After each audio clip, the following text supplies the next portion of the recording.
예수님께서 무슨 말씀을 해도 유대인들은 믿지 않습니다. 그리고 예수님께서 무슨 기적을 행해도 유대인들은 그것을 율법적인 어떤 꼬투리를 잡아요. 안식일에 행하면 안식일에 왜 이런 일을 행하느냐. 그들에게는 모든 것이 정죄고 꼬투리를 잡는 거예요. 당신이 메시아입니까? 이러면서. 예수님은 메시아죠. 하나님이시죠. 그러나 유대인들은 그걸 믿지 않았다. 특별히 유대교의 지도자들이었던 바리새인들, 또 사두개인들, 서기관들, 사실 그분들이 그 당시에는 유대교 전체의 영적인 지도자였거든요. 근데 사실은 영적인 지도자가 아니라 종교 지도자였다. 달라요. 영적 지도자와 종교 지도자는 다릅니다. 영적인 사람과 종교인은 달라요. 오늘 본문에서 이들이 왜 믿지 못하느냐 하는 그 원인에 대해서 우리에게 말씀하고 있는 거예요. 그런 걸 보면 우리가 신앙생활을 하고 있는데 어쩌면 내가 종교인이 아니냐, 어쩌면 내가 영적인 사람이냐, 우리 자신을 오늘도 우리는 생각을 해야 됩니다. 우리는 오랫동안 신앙생활을 하다 보면요, 우리가 타성해지죠. 타성, 매너리즘. 왜 그 안에 정말 내 안에 예수가 계신가? 정말 내가 예수 그리스도를 바로 믿는가에 대해서 우리는 순간순간, 중간중간 이렇게 점검하지 않으면 이 유대인의 지도자들, 바리새인, 어쩌면 우리가 바리새인인지도 몰라요. 어쩌면 우리가 사두개인인지도 몰라요. 어쩌면 우리가 서기관들처럼 그냥 이렇게 정죄만 하고 따지기만 하고 비난만 하면서 그렇게 살지 않느냐. 그러나 예수님은 하나님으로 오셨고 우리의 구주로 오셨기 때문에 그렇다고 해서 예수님이 그분의 사역을 중단한다든지 또 그렇다고 해서 예수를 믿어야 할 사람이 예수를 못 믿는 건 아닙니다. 그것은 그들의 생각일 뿐이고 그것은 그들의 그냥 아주 적은 판단일 뿐이에요. 오늘 본문에서는 크게 오늘 본문의 제목을 뭐라 그러냐면 예수님의 자기 변증. 그래서 변증이라는 말은 변호란 뜻인데요. 어떤 것을 이렇게 증거하기 위해서 증거를 대는 것을 변증 그럽니다. 예수님의 자기 변증. 예수님이 이렇게 말씀하셔요. 이렇게 말씀하십니다. 31절 5장 31절 내가 만일 나를 위하여 증거하면 내 증거는 참되지 아니하되 나를 위하여 증거하시는 이가 따로 있으니 나를 위하여 증거하시는 그 증거가 참된 증거다. 괄호해 놓고 성령의 증거 이렇게 써놓습니다. 성령. 예수님을 증거하시는 이가 누구냐? 성령입니다. 그러니까 예수님께서 많은 가르침을 하셨고 많은 기적을 베푸셨지만 사실 그때 성령이 거기서 항상 조명하시고 깨닫게 하시는 거예요. 성령의 은사라든지 성령의 능력이라든지 이런 것들은 다 예수가 구주다. 예수가 그리스도라고 하는 사실을 증거하기 위한 것이에요. 그러니까 우리가 성령의 은사나 성령의 능력을 어떤 값싼 어떤 종교적인 것으로 생각하면 안 됩니다. 성령님은 예수님이 구주인 것을 증거하신 것이다. 그래서 고린도전서 12장에 보면 이런 말씀이 있어요. 성령으로 아니하고는, 그렇죠? 12장 3절에 성령으로 아니하고는 그리스도를 주라. 그러니까 예수를 주라고 인정할 리가 없다. 믿을 수가 없다. 그러니까 우리가 예수를 믿는 것은 내가 믿는 거 아니에요. 내 안에 계신 성령께서 믿게 하신 거예요. 그러니까 아무도 성령의 역사가 없으면 믿을 수가 없습니다. 그러니까 지금 유대교의 지도자들, 바리새인들, 사두개인들, 또 서기관들이 종교적으로는 너무 정확해요. 율법 잘 지키죠. 그러니까 얼마나 종교적인지 몰라요. 그러나 그들 속에 성령이 없어요. 잘 생각해야 됩니다. 나는 성령을 의지하고 있는가? 이 성경도요, 이게 성령으로 기록되기 때문에 성령의 조명이 없으면 이거 아무도 못 깨달아요. 못 깨달습니다. 이건 연구해서 되는 게 아닙니다. 성경은 공부해서 되는 게 아니에요. 물론 우리가 성경 공부를 하지만 그 뒤에서 성령께서 우리를 조명해 주시지 않으면 이 성경을 못 깨달아요. 못 깨닫습니다. 그러니까 우리가 이렇게 들어보면 알아요. 여러분 유튜브가 뭐 홍수 같잖아요. 이렇게 그 영상들을 보면 아, 저거는 성령의 인도를 받는 설교다. 아, 저거는 자기가 학문적으로, 철학적으로, 신학적으로, 문학적으로 하는 거다. 보면 알아요. 그거 모르겠습니까? 대충 알죠, 대충. 대략 압니다. 아, 저거는 지금 성령의 인도를 받고 하는 말이구나. 아니, 저거는 지금 자기 생각과 자기 어떤 배운 신학과 철학과 학문을 가지고 하는 거구나. 알 수 있다니까요. 그러니까 우리는 분명히 알아야 돼요. 예수를 그리스도로 믿는 것은 성령의 증거가 아니면 안 된다. 그러니까 예수님을 증거하시는 이가 누구예요? 성령입니다. 그러니까 성령을 의지하지 않고 예수 믿는 것은 이거 종교예요, 종교. 잘 생각해야 된다. 성령을 믿사오며 그러잖아요. 사도신경에 보면 성령을 믿사오며 그러잖아요. 그러니까 성령이 우리 가운데 계시지 않고는 그 누구도 예수를 그리스도라 고백할 자가 없다. 그러니까 첫 번째 예수님을 증거하시는 이는 누구라고 그랬어요? 성령님이다. 그랬습니다. 그 다음에 두 번째 예수님을 증거하시는 이가 누구냐? 36절로 갑니다. 36절. 내게는 요한의 증거보다 더 큰 증거가 있으니 아버지께서 내게 조사 이루게 하시는 역사. 거기다 줄거놓으세요. 역사. 이 말은 사역. 예수님의 사역, 역사.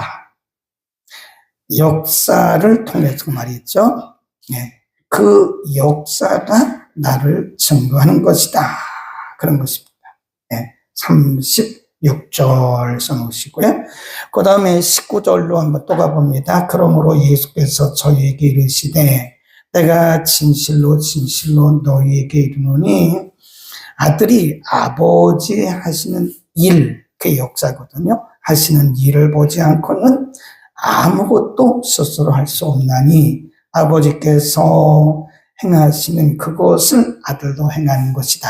20절 아버지께서 아들을 사랑하사 자기 행하신 것을 다 아들에게도 보이시고 또 그보다 더 큰 일을 보이시리니 너희로 기히 여기게 하시리라. 예수님의 하시는 일들, 그것이 바로 예수님의 메시아됨을 증거하는 것이다. 그러니까 요한복음뿐만 아니라 마태복음에도 예수님의 사역들이 굉장히 많잖아요. 그러니까 요한복음에 보면 2장에서 물로 포도주가 되게 하셨다.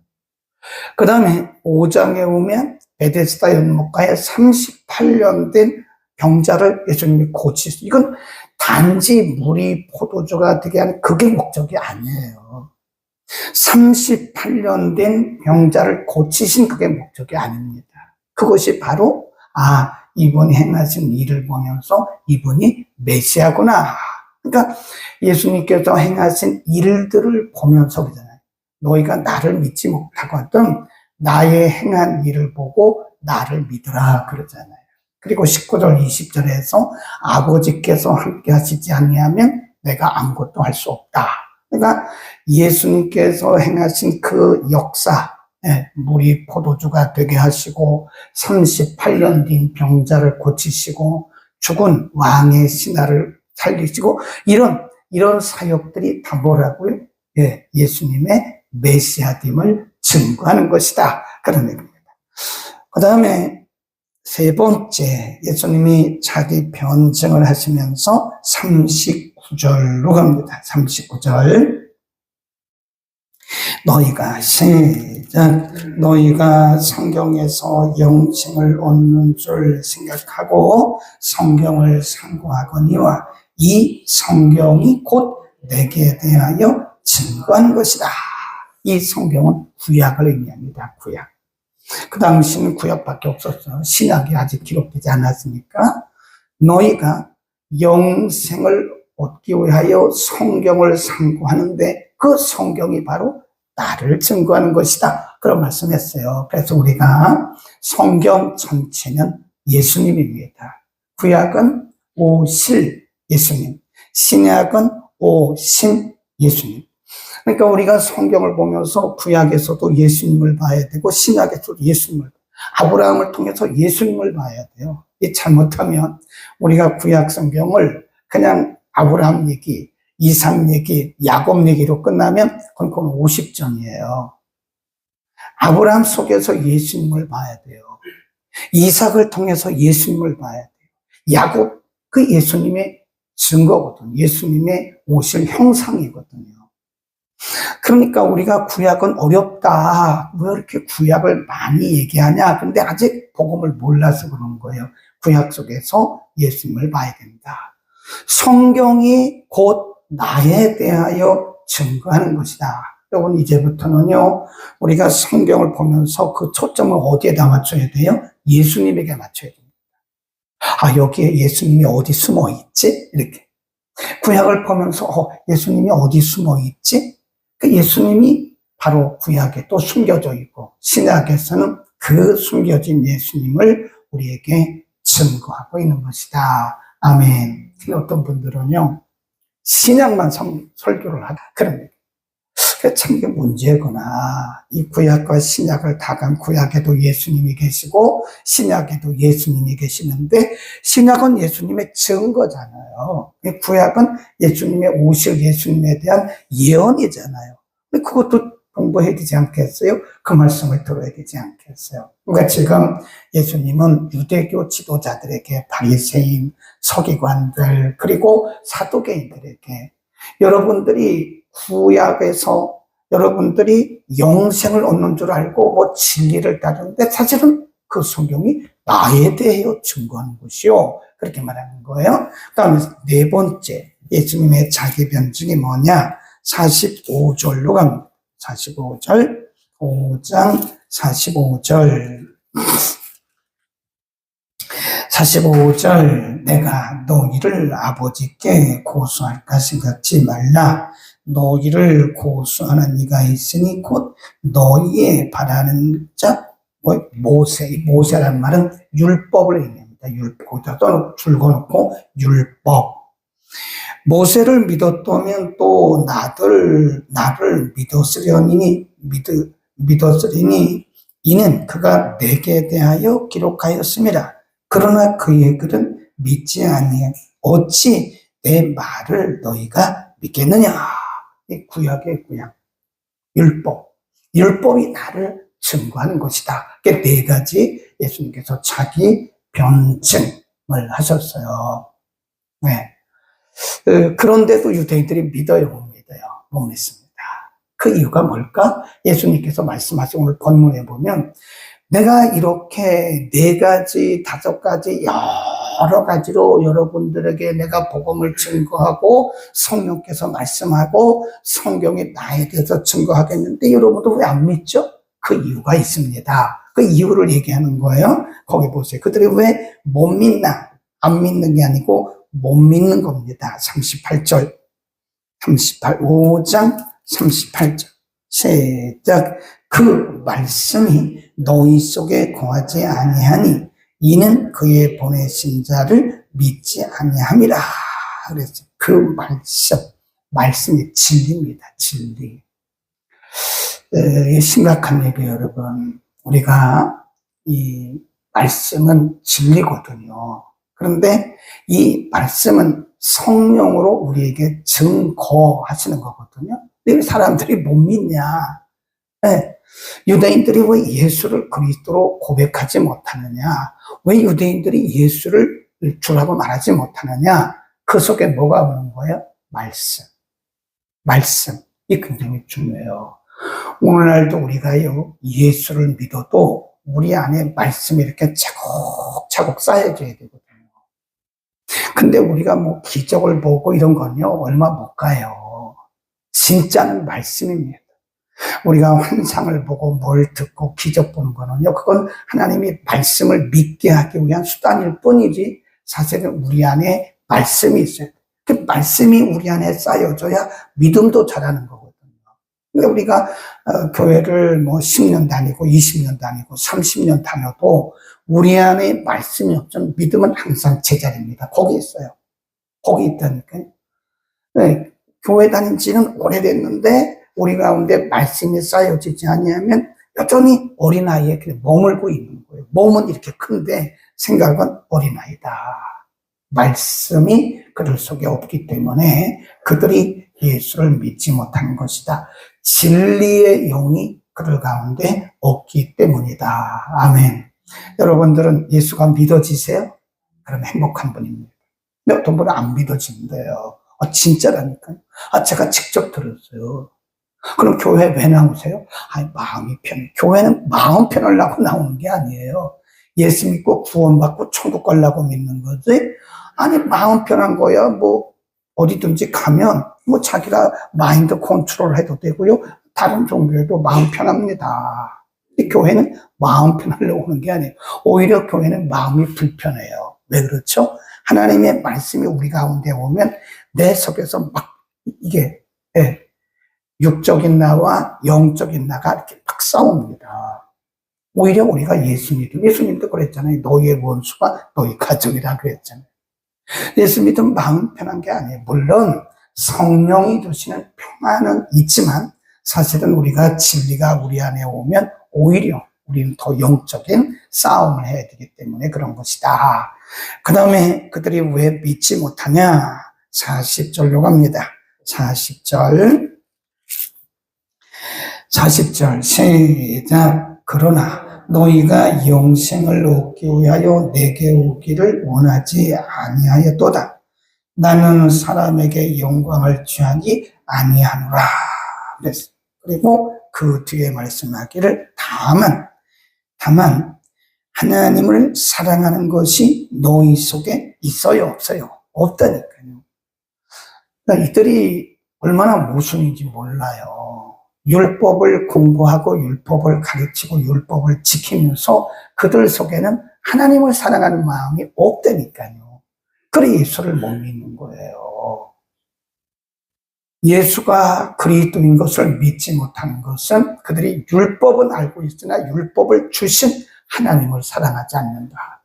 이 굉장히 모순이죠. 이 굉장히 모순입니다. 우리 안에 하나님을 사랑하는 그 마음이 없으면 우리가 정말 예수 믿기 힘들어요. 그렇죠? 예수님 이런 말씀 하셨어요. 보이지 않는 하나님을 어떻게 사랑하느냐. 그것은 말씀을 사랑하는 것이다. 말씀을 사랑하지 않고는 하나님을 사랑한다고 말할 수가 없다. 이게 굉장히 모순이라니까요, 이게. 유대인들이 얼마나 모순이 나고요. 율법을 그렇게 알고 그렇게 지키고 그렇게 가르치면서 그들 속에는 하나님을 사랑하는 마음이 없으니 예수를 믿을 수가 있느냐 그 말입니다. 우리는 우리가 월요일 날 가룟유다 배신학교 배신, 왜 사람들이 예수님을 떠나는가? 가룟유다도 예수님 제자로 부름받아 예수님 떠났어요. 나중에 예수님 부인하고 목매달아서 자살했다고요. 우리 중에 그런 사람이 있을 수 있다니까요. 왜 그러냐? 가룟유다는 예수님의 부름을 받고 계속 딴 생각을 한 거예요. 딴 생각. 이 가룟유다가 머리가 좋아요. 그리고 12명 중에서 오늘날 말하면 재정을 본 거예요. 재정을 보면서 계속 돈만 생각하는 거예요. 돈만. 그래서 그게 마리아가 예수님의 죽음을 앞두고 귀한 옥합을 갖다 드렸어요. 막 뭐라 그러더니 그거 팔아가지고 가난한 사람들 주지. 그거 왜 허비하냐 그래.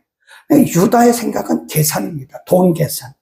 그거를 허비라고, 그거 200데나리온쯤 가는데, 그거 팔아가지고 가난한 사람 도와주지 왜 예수님에게 부냐고. 그게 바로 예수님을 부인하게 된, 예수님을 배신하게 된. 가룟유다 생각 속에는 더 그런 생각만 있는 거예요. 인간적으로 계산하고. 네. 그래 결국은 예수님을 배신하고. 그래도 거기서 뭐라고 책에 썼냐 하면 참 그 책에 그 저자가 멋있게 썼어요. 그 뭐라고 썼느냐. 원래 예수님께서 가룟 유다를 부르신 것은 사랑의 관계, 사랑. 예수님이 그를 사랑하셔서 그를 부르셨는데, 나중에 가룟 유다는 그것이 예수님과 딜하는 거예요. 계산의 관계. 우리가요, 정말 처음 예수를 만났을 때는요, 모든 거를 다 바쳐도 아깝지 않아요. 그래요. 그렇죠?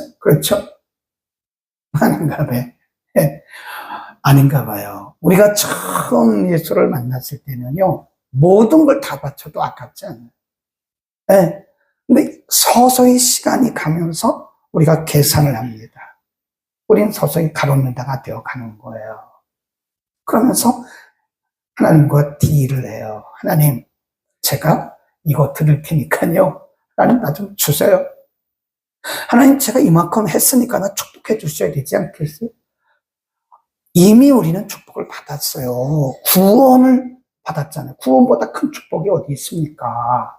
그런데 우리는 서서히 가룟 유다가 되어가는 거예요. 하나님과 자꾸 딜을 해요. 하나님, 제가 이만큼 했죠? 하나님 이만큼 했으니까 저 축복해 주셔야죠? 성경이 복 주신다고 그랬으니까요. 자녀들 복 주셔야 되겠죠? 그러니까 자꾸 하나님과 딜을 하는 거예요. 왜 그렇죠? 우리 안에 하나님을 사랑하는 마음이 서서히 변색되어 가는 거예요. 아니면 퇴색되어 가는 겁니다. 그래서 우리는 이 유대인들이 왜 예수님의 증거를 보면서도 예수님을 믿지 못했나? 그들 속에 하나님을 사랑하는 마음이 없다 하는 거예요. 또 마지막, 그들이 왜 예수님을 믿지 못했나? 47절 이렇게 말씀해요. 그러나 그의 글도 믿지 아니하거든 어찌 내 말을 믿겠느냐. 39절에 또 이런 말씀이 있습니다. 너희가 성경에서 영생을 얻는 줄 생각하고 성경을 상고하거니와 이 성경이 곧 내게 대하여 증거하느니라. 밑에 쭉 내려가면요, 구원이라는 말씀입니다. 구원을 얻게 하려 함이라. 그런 말씀도 있어요. 자, 이제 여기서 우리가 마지막으로 생각해야 할 부분이 있습니다. 오늘 우리가 예수가 믿어지는 거 있잖아요. 그렇죠? 하나님의 말씀이 믿어지세요? 아멘. 안 믿어지면 심각한 문제예요. 목사님이 설교를 하는데 도대체 이게 무슨 얘기인지 모르고 머리만 그냥 아프고 졸리기만 하고, 이거 심각한 문제입니다. 성경을 여러분이 개인적으로 읽고 묵상하는데 성경 읽어줘요. 재미가 있어요. 성경이 다 이해가, 다는 아니지만 성경이 아주 이해가 되어지고 성경 읽는 게 재미가 있어요. 여러분들은 상당히 우수한 성도입니다. 근데 성경이 안 믿어져요. 성경을 읽어도 도대체 이게 무슨 말인지도 모르겠고, 이거 도대체 이게 성경, 그러면 이 상당히 심각한 적색 신호가 온 거예요. 그래서 에베소서에 가보면요, 믿음은 하나님의 선물이다 그랬어요. 믿음이 가장 큰 선물입니다. 우리가 예수가 믿어지고 성령이 믿어지고, 우리가 하나님의 역사들이 믿어지고 성경이 믿어지고 기도의 능력이 믿어지고, 그러면 우리는 지금 어마어마한 선물을 하나님께로 받으죠. 예수님이 나중에 10장에 가보면 양의 비유를 하세요. 양. 너희가 내 말을 듣지 않는 것은 내 양이 아니기 때문이다 그랬어요. 양은 목자를 알고 목자는 양을 알거니와 그랬습니다. 목자는 양을 알고 양은 목자를 알거니와 너희가 내 말을 듣지 않고 내 말을 믿지 못하는 것은 너희가 내 양이 아니기 때문이다 그랬어요. 이게 심각한 거라니까요. 예수님 그렇게 생각하셨어요. 유대인들이 와서 막 돌팔매 던지고, 유대인들이 와서 왜 안식일에 그런 거 하냐 그러고, 당신이 왜 유대교에 대해서 이렇게 말하냐, 별 소리를 다 해도 예수님 흔들리지 않는 거죠. 그들이 믿지 못하는 것은 진리의 영이 그 안에 없기 때문인 것이다. 오늘 우리는 이렇게 말씀을 듣고 은혜가 되고 아멘 되는 것은 여러분 정말 복받은 분들이에요. 왜요? 우리에게 믿음을 주셨습니다. 이 믿음은 아무나 내가 믿습니다 그런다고 믿어지는 게 아니에요. 그게 믿어지는 게 아닙니다. 오히려 우리가 소리는 크게 하는데 안 믿을 수도 있어요. 내가 막 믿으려고 해서 믿어지는 게 아니에요. 저는 금요일 저녁에 오셨던 이신임 선교사님이 그러잖아요. 자기가 기도하는데 내 의지하고 상관없는 말이 막 나온다. 그게 방언이에요? 방언은 내가 하고 싶다고 해서 하는 게 아닙니다. 성령께서 위에서 그냥 불가항력적인 은혜로 주시는 거예요. 그게 우리에게 주시는 표징들입니다. 오늘도 우리는 복된 사람입니다. 예배 자리에 오셨으니까 복되죠. 말씀이 믿어지고 아멘 되니까 복되죠. 우리가 사도신경을 그대로 믿음으로 고백할 수 있으니 복되죠. 우리 안에 믿음이 있다는 것은 우리는 택자라는 뜻입니다. 기도하겠습니다. 거룩하신 아버지, 수많은 사람들 가운데서 천에 하나 만에 하나 우리를 택하여 불러주시고 성령이 우리 안에 계셔서 하나님의 말씀을 듣고 깨닫게 하시고 기도할 수 있는 기도의 영을 주시고 우리가 천국에 대한 소망을 갖게 하시고 하나님의 백성됨을 믿게 하시고 이 땅에서 하나님을 따라 말씀을 따라 성령을 따라 순종하며 살 수 있는 축복 주심을 감사합니다. 우리가 이 세상의 물질의 복을 받고 명예의 복을 받고 장수의 복을 받는다 할지라도 예수가 그리스도임이 믿어지지 않는다면 우리는 참으로 불행한 자입니다. 그럼에도 불구하고 우리들에게 믿음의 복을 주셔서 예배 자리에 오게 하시고 기도할 수 있게 하시고 아멘할 수 있게 하시고 저 천성을 향하여 나아갈 수 있도록 복 주시니 하나님 참 감사합니다. 우리의 복된 이 삶을 끝까지 유지하게 하옵소서. 하나님을 예배하는 거룩한 주일 새벽, 오늘도 성전과 가정에서 함께한 성도들 모두에게 성령을 물붓듯 부어 주시옵소서. 오늘도 이전에서 드리는 모든 예배, 유치원년, 중고등, 청년대학교, 오전 예배, 밤 예배, 모든 예배 이르기까지 오늘도 신임 중직자들 위한 교육을 할 때도 저들에게 새로운 다짐과 결단이 있게 하여 주옵소서. 하나님, 우리의 믿음의 동력자, 동지 우리 김선혜 집사님을 위하여 기도합니다. 이제 은혜 가운데 위험한 시기를 지내게 하시고 재활을 받도록 은혜 주시니 감사합니다. 하나님, 임직 예배 이전에 모든 기능이 다시 회복되게 하소서. 우리와 함께 한 사람도 나고자가 없이 모두 다 임직에 참여할 수 있도록 은혜를 더하여 주옵소서. 예수 그리스도의 이름으로 기도드립니다.